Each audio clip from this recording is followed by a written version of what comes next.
c'est évident.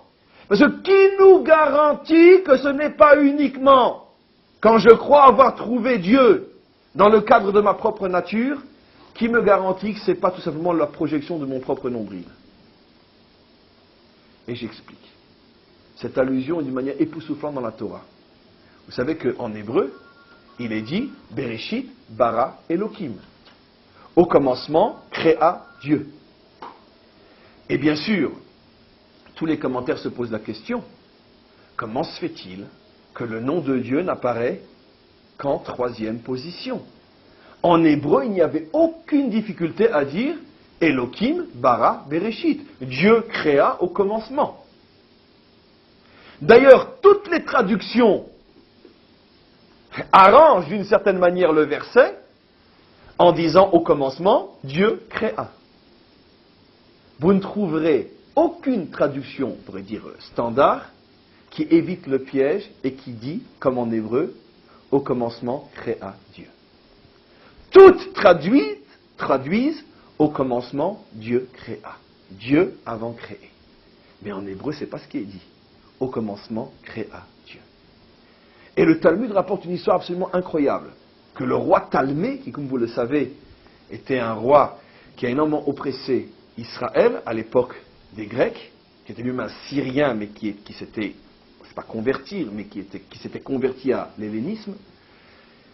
Et, non, peut-être que je me trompe. En tout cas, peu importe. Le roi Talmé, disent nos maîtres, a pris 70 des maîtres d'Israël, les a mis chacun dans une pièce différente, et leur a dit, maintenant vous me traduisez en grec la Torah d'Israël. Et pourquoi il les a fait traduire chacun séparément? Pour être sûr après qu'il ait toutes les traductions possibles, et il choisirait l'ensemble ou la synthèse ou celle qui lui paraît le meilleur. De là sont nés ce qu'on appelle les Septante, de cette fameuse traduction. Pourquoi 70? 70. Ils étaient 70 à traduire. Quand ils ont commencé la traduction, comment? Oui, bon, ça va, c'était des Belges. Ok.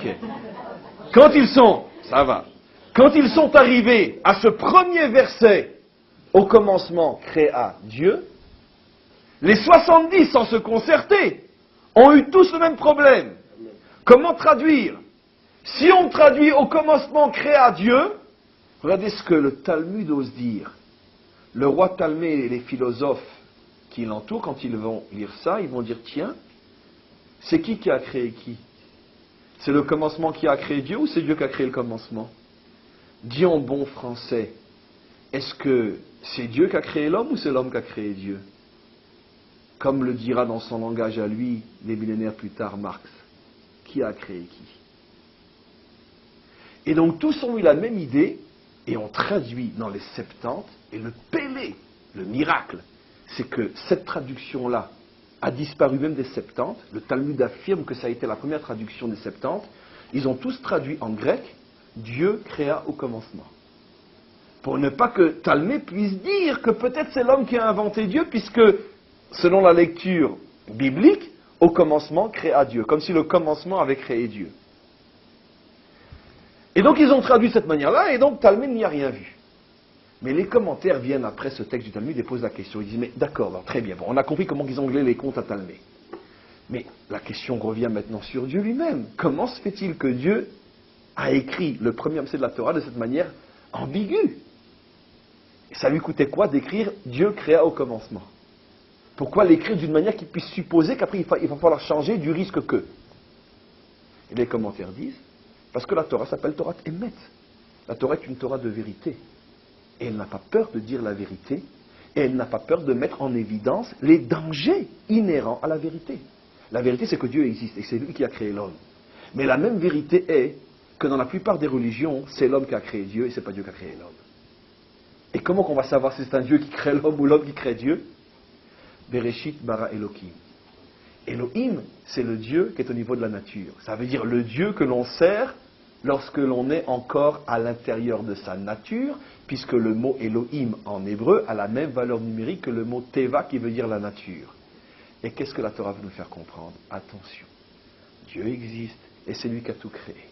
Mais attention, lorsque l'homme sublime sa nature et en fait une religion, il y a un grand risque que le Dieu dont on parle n'est que la projection du nombril de l'homme.